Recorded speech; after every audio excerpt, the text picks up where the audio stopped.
दोस्तों, अगर हम बात करें सेकंड ईयर डी फार्म की, तो सबसे डिफ़िकल्ट जो सब्जेक्ट है वो यहाँ आता है, जिसे मतलब लोग डिफ़िकल्ट कहते हैं, वो है फार्मास्यूटिकल ज्यूरिस्प्रूडेंस, यानी शॉर्ट में कहे तो पीजे, जो कि एक टफेस्ट सब्जेक्ट लगता है हर एक स्टूडेंट को।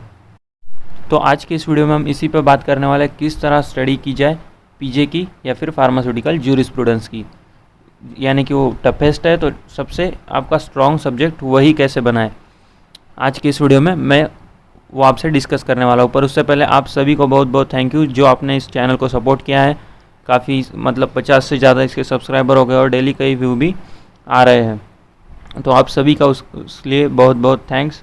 और अगर आपको ये वीडियो तो आप देख लीजिए, पर इसके अलावा भी जो भी वीडियो चाहिए प्लीज़ कमेंट बॉक्स में कमेंट कीजिए, ताकि मैं उस पर भी वीडियो बना दूँ। तो चलिए शुरू करते हैं। मैं आपको बता देता हूँ किस तरह आपको स्टडी करनी है। तो सबसे पहले अगर हम देखें तो इसमें जो है, अगर बुक देखें, सबसे मतलब डी फार्म में जो है सेकंड ईयर का सबसे छोटा बुक तो पीजे का ही है, जो कि जिसकी अगर लेंथ की बात की जाए तो जिसमें सिर्फ 12 चैप्टर है। उसमें से भी जो बड़े चैप्टर है वो है डीएनसी, जो सबसे बड़ा चैप्टर है, जिसमें मतलब टीचिंग के लिए भी कम से कम 20 लेक्चर तो लग ही जाते हैं, यानी कि एक मंथ, नियर अबाउट 1 मंथ इसमें चल जाता है। और जो सेकंड चैप्टर जो बड़ा है, बड़ा तो मतलब ज़्यादा नहीं है पर वो भी थोड़ा बड़ा है, जो कि है फार्मेसी एक्ट 1948।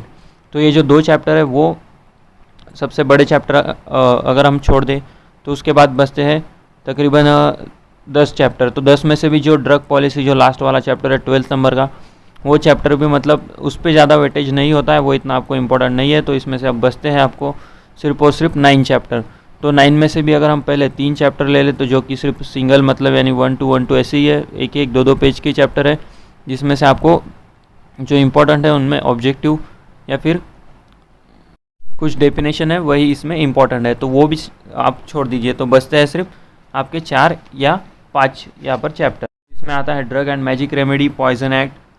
उसके बाद आता है जो 6 नंबर का चैप्टर है एनडीपीएस। तो इसका स्टडी आप अभी से स्टार्ट कर दीजिए, यानी इसमें आपको कोई रट्टा मारने की ज़रूरत नहीं है, मगअप करने की ज़रूरत नहीं है, बस समझ लीजिए। आप अपनी लैंग्वेज में भी अगर पीजे लिखते हैं तो कोई प्रॉब्लम नहीं, जी हाँ, अगर मतलब पर आपकी लैंग्वेज में भी अगर आप लिखते हैं तो मतलब टोटली उसे समझ लीजिए।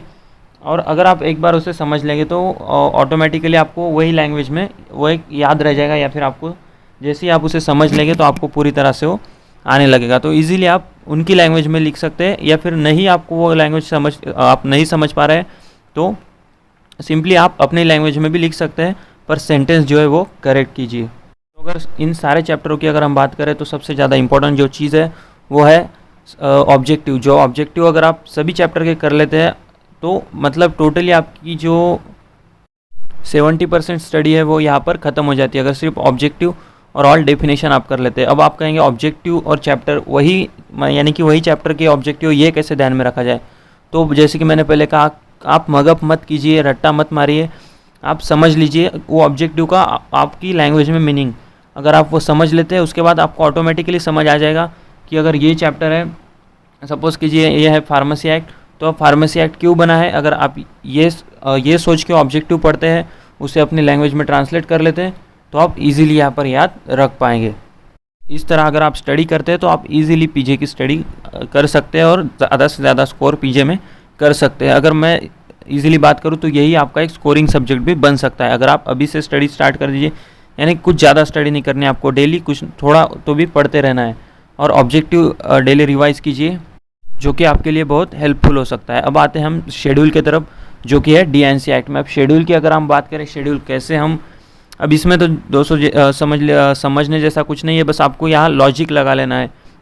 अगर आप सारे के सारे शेड्यूल एक पेज पर लिख कर कहीं अपने रूम में, अपने पास में या फिर कहीं पर भी लगा देते हैं, या फिर आप डेली के कुछ 5 शेड्यूल भी अगर याद कर लेते हैं तो, पर याद ऐसे रखने कि लॉजिक के साथ, जिससे कि आपको जब भी उसे मतलब आप जब भी उसे देखें तो इजीली याद आ जाए। यानी सपोज़ कीजिए शेड्यूल डब्ल्यू की अगर हम बात करते हैं तो शेड्यूल डब्ल्यू जैसे कि आप कुछ लॉजिक उसे लगा लीजिए, जो कि है जेनेरिक प्रोडक्ट के लिए। तो शेड्यूल भी मतलब आप कुछ लॉजिक लगा के याद कीजिए, तो जिससे कि आपको इजीली याद रह जाएगा। और एक पेज पर पूरे शेड्यूल लिख लीजिए, और वो कहीं तो भी आप आपके रूम में या फिर आप जहाँ कहीं स्टडी करते हो वहाँ लगा दीजिए, ताकि आपकी नज़र वहाँ पड़ती रहे।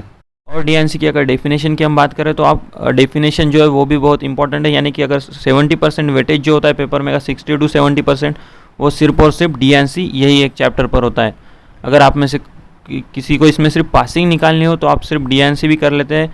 मैं ऐसा नहीं कहूँगा कि आप सिर्फ डीएनसी कीजिए, पर अगर आप सिर्फ डीएनसी कर लेते हैं फिर भी आप बहुत से स्कोर इसमें पीजे के पेपर में कर सकते हैं, क्योंकि पीजे जो है वो मतलब टोटली डीएनसी पर ही डिपेंड है। और जो 30 to 40% जो आपका पेपर है वो निकलेगा अदर चैप्टर पर। तो अदर चैप्टर में आप जैसे कि मैंने कहा डेफिनेशन ऑब्जेक्टिव कर लीजिए, और डीएनसी में आप शेड्यूल भी तो मतलब नहीं हो रहे तो आप मतलब इतने तो वेटेज नहीं होता है शेड्यूल को, ज़्यादा से ज़्यादा 4 मार्क के लिए शेड्यूल आ सकते हैं, पर डेफिनेशन जो है वो आप टोटली कर लीजिए। और कंस्टिट्यूएंट जो भी है डी टाइप डीसीसी वगैरह का वो आप अभी से करना स्टार्ट कर दीजिए, जो कि उसमें भी कुछ लॉजिक लगा के उसे परफेक्ट कर लीजिए, जिसके मैं आगे वीडियो डालने वाला हूँ, यानी कि पीजे की जो सिंपल स्टडी कैसे करें इस पर मैं आगे वीडियो बनाने वाला हूँ। तो ये थी आज की वीडियो। अगर आपको अच्छी लगी हो तो प्लीज़ इसे लाइक कर दीजिए और अपने दोस्तों को इसका फ़ायदा हो इसीलिए दोस्तों के साथ भी इसे शेयर ज़रूर कीजिए। और अगर आप ऐसे ही वीडियो देखना चाहते हैं, इससे अच्छी वीडियो देखना चाहते हैं, तो इस चैनल को सब्सक्राइब भी कर।